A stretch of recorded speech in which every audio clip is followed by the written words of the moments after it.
Meus queridos irmãos, hoje o nosso estudo tem como tema o chamado para o ministério de intercessão. Muitas pessoas já me perguntaram como saber se realmente tenho chamado para interceder. E eu faço uma pergunta agora a você, que ainda não tem essa certeza. Você já sentiu um peso no coração para orar por alguém? Você já acordou no meio da noite sentindo que precisava orar? Então, talvez Deus esteja te chamando para algo mais profundo, né? Vamos ler então em 1 Samuel 12, 23. Diz assim: Quanto a mim, longe de mim que eu peque contra o Senhor, deixando de orar por vocês. Até aqui só. Então aqui Samuel vê a intercessão como parte essencial da sua fidelidade a Deus. Ele considera pecado deixar de orar pelo povo. E é pecado mesmo, porque a intercessão é um chamado. E se tem um chamado, tem que ser obediente. Amém? Em Hebreus 7, 25, nos mostra Jesus como o maior exemplo de intercessor. Ele intercede por nós até hoje e até o dia que ele voltar, né? Glória a Deus por isso. Se não fosse isso, o que seria de nós, né?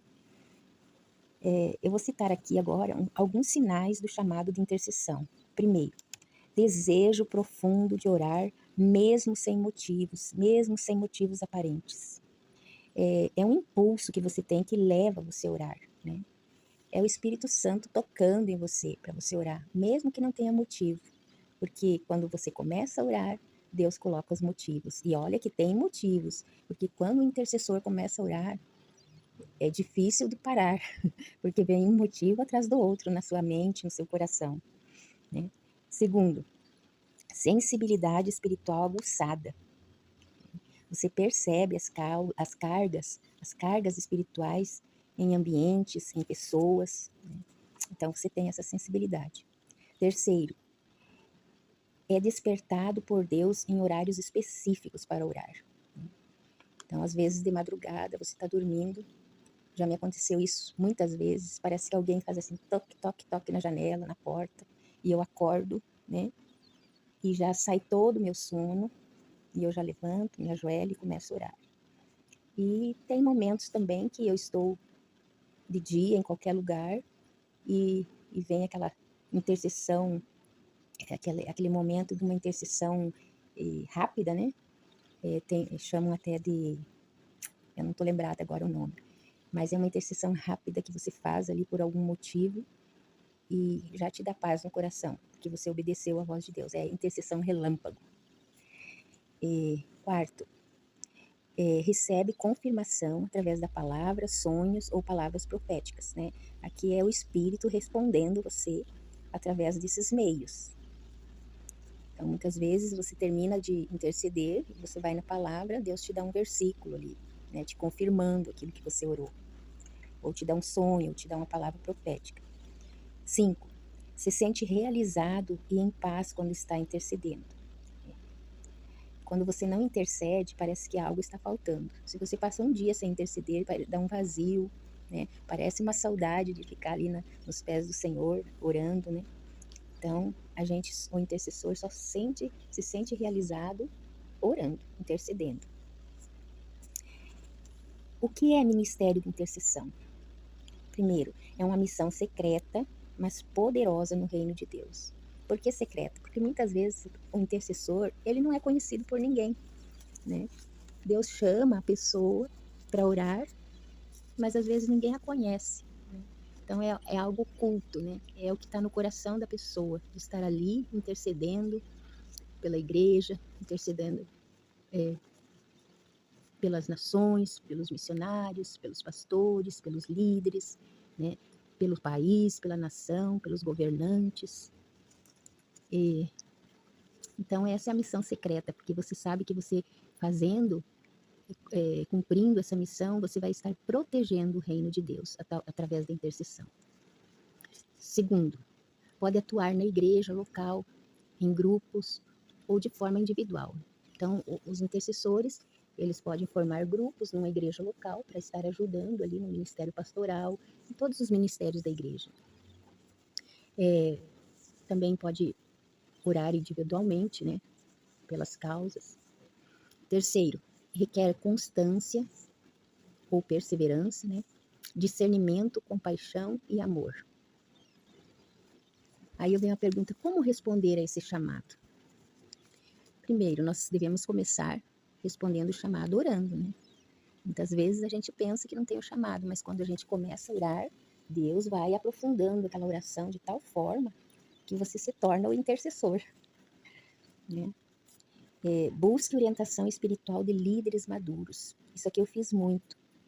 Quando eu recebi esse chamado, eu era nova convertida.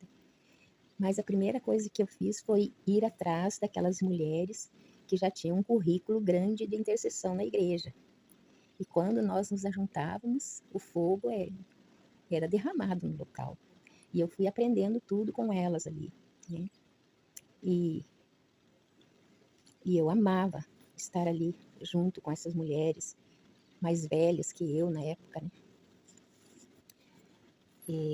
Participe de grupos, né? Como eu falei, estude sobre intercessão. Isso aqui eu fiz muito mesmo, sabe? Eu sempre busquei versículos que falavam sobre intercessão, estudava esses versículos. Eu sempre ia atrás de livros que falavam sobre intercessão. Eu sempre fui atrás, assim, de ouvir vídeos, né? Tinha uma época que era CDs de mulheres e homens de Deus que falavam sobre intercessão, né? Aprendi muito com eles. Mantenha uma vida em santidade e sensibilidade do Espírito. Então, essa santidade é primordial para um intercessor, porque ele vai guerrear a guerra de muitos, né? Apesar de sempre estar nas mãos do Senhor, ele ajudando na guerra. Mas se você for guerrear sem santidade, o inimigo nos ataca, né? E a sensibilidade do Espírito, o intercessor tem que ter essa sensibilidade, porque senão ele não consegue interceder. Se você percebe que Deus tem te despertado para orar mais profundamente, leve isso a sério. O ministério de intercessão é uma missão de confiança que Deus entrega a seus filhos. Se isso falou com você, compartilhe nos comentários. E se ainda tem alguma dúvida, deixe uma pergunta que nós iremos conversar mais contigo, né, sobre isso. Mas outra coisa também que eu quero falar muito importante é sobre buscar interceder nas madrugadas, né? Quando eu fui chamada, era o que eu mais fazia também. Eu amava buscar a Deus nas madrugadas. Eu passava orando, às vezes das 3 às 6 da manhã. Né? Não estou aumentando, não, era verdade. Eu passava orando das 3 às 6 da manhã. E até hoje eu oro muito nas madrugadas, porque é uma hora onde há um silêncio profundo, né? E o ambiente fica mais tranquilo, é mais fácil de ouvir a voz de Deus. E é um momento de rendição total, por quê? Porque você já levanta com aquela prioridade de fazer isso, de interceder. Então, o teu objetivo de levantar aquela hora é interceder. Então, é uma rendição total, uma entrega total, né? Marcos 1,35 diz que de madrugada, ainda bem escuro, Jesus levantou-se, saiu de casa e foi para um lugar deserto onde orava. Então aqui a gente vê como ele dava prioridade à intimidade com Deus, né? Levantar-se de madrugada é um sinal de entrega, de sacrifício, é de um coração disposto a pagar o preço. Então por isso que devemos sempre estar fazendo essa entrega total nesses horários. Vamos orar? Senhor, eu te agradeço, te louvo, Senhor, na beleza da tua santidade, Pai. Perdoa-nos, Senhor, as nossas falhas e tem misericórdia de nós, Senhor. Coloco neste momento, Pai, todas as pessoas que o Senhor tem chamado para intercessão. Confirma, ó Deus, esse chamado no coração delas, Pai. Coloca, ó Deus, sensibilidade para ouvir tua voz e para discernir, ó Deus, a dor e a necessidade dos outros. Ó Deus, ensina-os, Pai, a orar com autoridade, com compaixão, Pai, pelas famílias, pela igreja, pelas nações, pelas autoridades constituídas. Oh, Jesus, por essas pessoas que estão presas, Pai, para essas pessoas que estão enfermas, essas pessoas, Senhor, que estão vivendo uma vida cheia de problemas, de dificuldades, Senhor, tem misericórdia, Pai, que nós possamos colocar essas vidas no Teu altar, para que os seus olhos sejam abertos, Senhor. Aleluias. Purifica, Senhor, os seus corações com fé, com humildade. Dá humildade, dá fé, Pai, a cada intercessor que Tu tem chamado, Pai. que eles nunca se calem quando o Senhor os despertar e nunca despreze, Pai, o peso que Tu tens colocado em seus corações. Oh, aleluias. Te agradecemos, Deus, por mais esse dia, Pai, que Tu nos deste, Senhor, porque sabemos que Tu és um Deus que nos socorre a todo momento, Jesus. Tu és o nosso socorro, a nossa salvação, Pai. A palavra de Deus diz assim que nós devemos olhar para o alto, porque o socorro vem do Senhor. Se alguém está com problema agora, Pai, olhe para o alto, que essa pessoa venha olhar para o alto e ver o Teu socorro, Pai, vindo até ela, Senhor. Em nome de Jesus, que eu oro e te agradeço. Amém.